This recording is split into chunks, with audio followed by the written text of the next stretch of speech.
fawaid at-tarbawiyah. Tulis faedah yang pertama, Allah sebut dalam ini, wazkur abdana Ayyub, ingat hamba kami Ayyub, iznada rabbahu, ketika dia menyeru, berdoa kepada Allah Azza wa Jalla. Ayat ini mengajar kepada kita, kan, Ayyub beza dengan siapa? Sulaiman dengan Daud. Sulaiman dengan Daud penuh nikmat, Ayyub dengan ujian.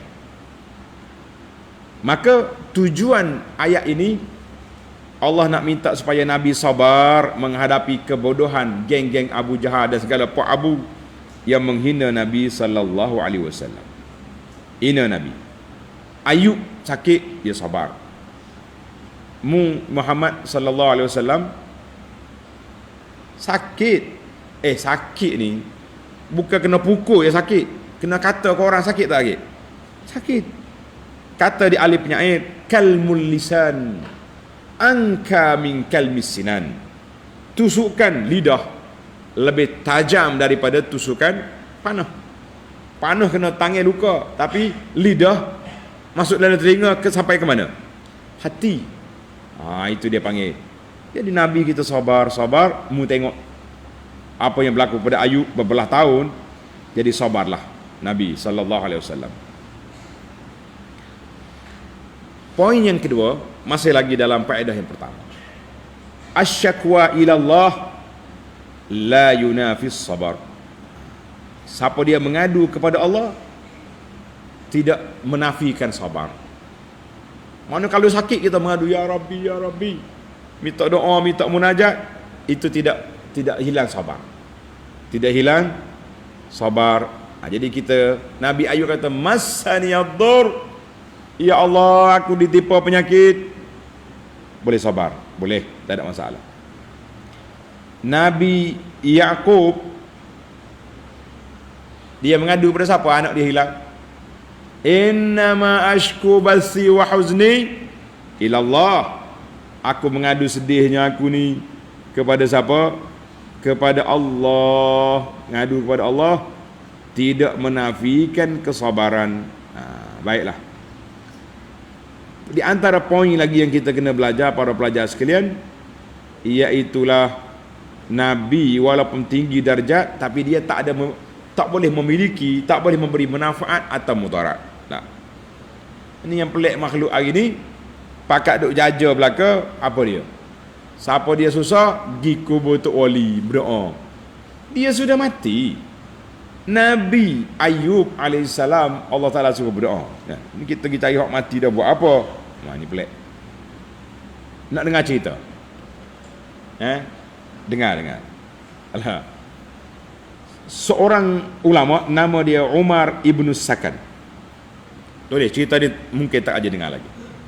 Umar ibn Sakan ni dia cerita, dia kata aku berada dekat dengan seorang tokoh ulama tabi'in, ulama hadis, ulama fiqh sedap ni, nama dia Sufyan bin Uyainah. Sufyan bin Uyainah. Mana nama Sufyan sini? Apa? Sufyan? Tak. Tengah duduk dengan Syekh Sufyan, mari seorang laki-laki daripada Baghdad, Iraq. Dia kata, ya Aba Muhammad, aku nak minta analisa. Aku dengar seorang ulama nama dia Mutarrif. Mutarrif ni ulama besar. Mutarrif kata, la'an u'afi fa ashkur. Kalau aku selamat, sehat, aku bersyukur, lebih baik daripada aku kena bala, aku sabar. Mana dia tak mau kena bala. Satu lagi pandangan ulama nama dia Abil Ala. Abul Ala ni dia doa, Allahumma raditu li nafsi ma raditali. Aku redha untuk diri aku ni apa yang engkau redha. Mana Allah Ta'ala bagi ujian, aku sabar. Muhammad hatu nak sabar, diuji dengan sabar, diberi kesenangan dengan syukur. Yang mana lebih baik? Sufyan pun diam sekejap. Akhir kali Sufyan kata, kata-kata Mutarrif, senang dengan syukur, lebih aku suka. Sebab apa? Sebabnya Nabi Ayub, Nabi Daud dengan Sulaiman. Senang tak senang? Senang. Hebat tak hebat? Hebat. Allah kata apa? Ni'mal 'abdu innahu awwab. Daud sebaik-baik hamba kerana dia banyak kembali kepada Allah. Sulaiman sama juga. Surah As-Sa ayat 30. Waktu Allah cerita kepada kita tentang Ayub, Allah kata apa? Ni'mal 'abd innahu awwab. Sebaik-baik hamba Ayub sebab dia banyak kembali kepada Allah, maka di situ aku dapati bahawa sama sifat sabar dengan syukur, maka aku pilih nak syukur. Kita nak pilih mana? Nak sabar ke syukur? Nak syukur. Tapi kalau diuji, wajib kena sabar. Allahu Akbar. Menarik. Mari kita pergi yang kedua pula, takut tak habis.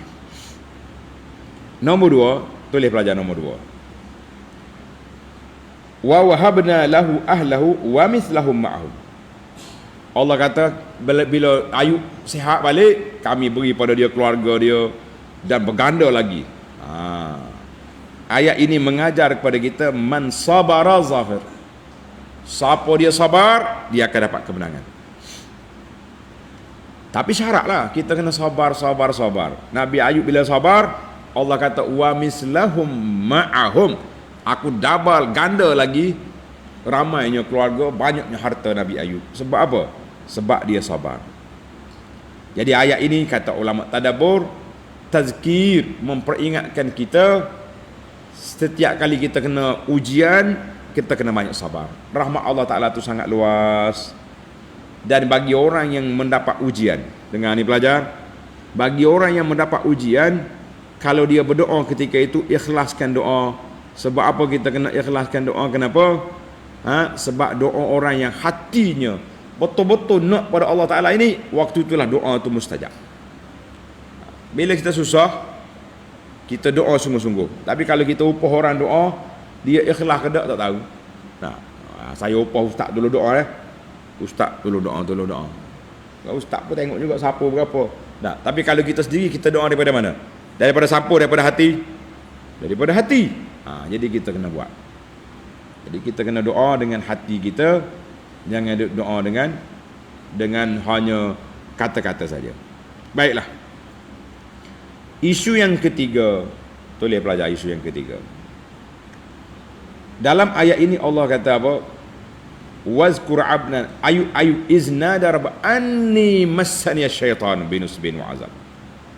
Ya Allah, aku telah diganggu oleh syaitan binusbin wa azab. Dua perkara susahnya Ayub. Yang pertama, nusbin susah. Al-ghammu syadid. Duka cita, sedih, macam-macam lah. Sebab hilang habis dah nikmat yang ada tu. Anak-anak pun lari, keluarga pun ni, harta benda pun hilang. Yang kedua azab, azab al-jisim. Tubuh dia tu sakit. Jadi dua Allah Ta'ala uji kepada Ayub. Maka dia mengadu dua-dua itu kepada Allah Azza wa Jalla. Jadi kalau kita ni sakit dari sudut fizikalnya, kalau kita sakit dari sudut mentalnya, dari sudut kedudukan, kita mengadu belakang kepada Allah Azza wa Jalla. Ayub detail, binusbin wa azab. Dua-dua aku sakit ya Rabbi. Kemudian dalam ayat yang sama juga, ulama tadabbur kata jawazut tawassul. Boleh kita bertawassul pada Allah dengan keadaan kita. Kita kata ya Rabbi ya Karim, aku ni hamba-Mu, suka solat, suka tolong orang, suka ni. Sekarang ni saya sakit ya Rabbi, kaki sakit, lutut sakit, kepala sakit, nak tolong orang tak boleh. Boleh kita tawassul dalam doa kita tu dengan apa? Dengan keadaan kita. Itu boleh dibenarkan. Baik, isu yang keempat, Allah kata ya Daud, ya Ayub, urkut birijlik, hentak kakimu. Kalau Tuhan nak kata kum payaku, tak payah hentak, boleh tak boleh? Tuhan kata kum payaku, air keluar, keluar lalu air. Kenapa Allah suruh apa? Suruh Ayub hentak kaki. Sebab apa? Semua benda berlaku dengan sebab. Boleh. Semua benda berlaku dengan sebab, tapi lah biar sebab itu diizinkan oleh Allah Azza wa Jalla. Nabi Ayub hentak kaki keluar air. Jibril apa dia? Jibril pula. Ketika dia hentak kaki dia, ada kata sayap dia, keluar Zam-Zam. Di mana? Di Mekah. Apalagi sebab-sebab yang berlaku. Maknanya yang penting kita kena ambil sebab barulah dia supaya mudah nampak kan. Nabi Musa ketika tak ada air, dia ambil tongkat Musa besar mana? Ada besar batanyong, besar tongkat wah ala kambing ada besar ni, kecil. Pain, Nabi Musa pukul bantu keluar 12 mata air. Sampai depan laut, Firaun belakang, Musa depan. Allah kata apa? Idrib bi'asakal bahjar. Musa pukul laut. Musa apa? Bismillah. Laut terbelah lalu. Jadi kita kena ada sebab. Pelajar-pelajar nak periksa. Betul? Kejayaan kita dengan mimpi ke, dengan gurau ke, dengan baca? Dengan membaca, muzakarah. Itu dipanggil sebab. Dia kena baca. Jangan dia tunggu, tak apa ustaz, saya dah bagi dah Ahlul Naubah tiup peng saya ni. Dia jawab sendiri. Mana ada. Baik. Habislah. Panjang cerita pula kita. Nabi Musa, cerita lain banyak lagi. Yang kelima, yang terakhir, tulis pelajar yang terakhir dah kita ni. Wa khudh biyadika dirsan fadrib bihi wala tahnas. Allah kata mu ambil jerami 100, pukul isterimu. Ini dalam kaedah Islam dia panggil al-hiyal. Boleh kita gunakan hilah, boleh ke tak boleh? Guna hilah. Dalam fiqh ni banyak satu perbincangan dia panggil bab al-hiyal. Kalau nak kira, Ayub kata tadi dia nak pukul 100 kali.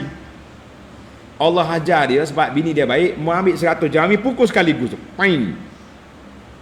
Kalau kita ni ambil lidi, ambil batai penyapu lidi 100 bila pukul cukup lah. Selesai masalah. Itu dia panggil hilah. Boleh tak boleh kita gunakan hilah? Jawabnya boleh ketika diperlukan. Macam suami ni bengong. Ada tak suami bengong? Dia kata ke bini dia, kalau mu turun ikut tangga ni jatuh talak. Sudah. Mu turun ikut tangga ni jatuh talak. Bini dia sakit. Kita nak pergi hospital macam mana? Turun tangga, tercerai pula dengan suami. Macam mana nak buat? Nak belajar ke tak nak belajar? Nak dengar ke jawapan? Nak, kita berbuka tingkap, hollow bini dia, akak pengusul sakit tu, masuk keluar ikut tingkap. Suami dia kata, mu turun tangga. Sekarang ni bini dia turun ikut mana? Ikut jendela. Jatuh talak ke tidak? Tak jatuh. Itu dia panggil hilah. Pasal itulah dia panggil hilah ni boleh guna tak boleh guna. Jadi ulama kata boleh digunakan ketika diperlukan, tapi jangan duk main karut-karut lah untuk digunakan betul-betul. Kemudian kata dia ulama, harus suami itu pukul isteri dia litakdib, untuk nak mengajar, bukan untuk nak menyeksa. Dalam Quran kata boleh. Tapi zaman kita ni jangan. Suami cacoh gini ya, bini dia cek gitu. Dia pergi hospital repot. Suami dia pukul dia. Waktu dia baik, suami dia kekoh dia merah pipi. Repot tak repot boleh? Tak repot. Orang tanya, "Mana tu merah tu?" Teratuk. Tak. Waktu dia bala suami dia talak gitu sikit. Repot boleh dah. Ni main orang perempuan jangan. Sebab tu Tuhan kata, "Inna kaidakunna azim." Tipu daya wanita tu besar ketika dia balas. Ketika dia baik okey je. Baiklah. Kita tutup ayat kita ni dengan ayat sama. Daud, Sulaiman, Ayub, ni'mal 'abdu innahu awwab. Semua orang yang kembali kepada Allah, itulah manusia yang baik. Kita nak jadi orang baik ke tidak? Banyaklah kita kembali kepada Allah, sentiasa istighfar, taubat, baca Quran, belajar betul-betul, beribadat. InsyaAllah kita termasuk dalam ni'mal 'abdu innahu awwab. Tamatlah perbincangan kita. InsyaAllah kita sambung lagi kisah kita yang akan datang. Ayat 45, Ibrahim, Ishaq dan Yaqub, 3 beranak pula akan dibincangkan. Subhanakallahumma wa bihamdika, asyhadu an la ilaha illa anta astaghfiruka wa atubu ilaik. Wa sallallahu ala nabiyyina Muhammad wa ala alihi wa sahbihi ajma'in. Walhamdulillahi rabbil alamin. Hari ini hari apa bang? Ingat jemaat. Allahumma